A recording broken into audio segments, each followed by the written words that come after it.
kailangan natin umalis dito. Maganda ka. Alam mo ng pamilya kung tungkol sa'yo. Saan kayo pupunta? Saan mo dadalhin ng bata? Kay Grace ho ito. Miss Miranda, sigurado ho ako. Sino yung batang kasama mo? Anak ko. Pakita mo sa akin yung bata. Patunayan mo sa akin hindi si Grace yun. O anong balita sa pag-iimbestiga mo dyan kay Ana? Kasama siyang bata. Si Grace? Anong ginawa mo?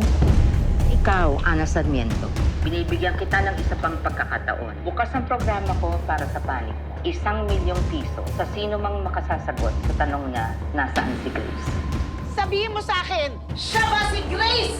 Kinidnap mo ba siya? Wala dito hinahanap. Ikaw, Julius, anong nalaman mo tungkol sa bata? Sabihin mo nga sa akin ang totoo. Nandito ka para gantihan ako.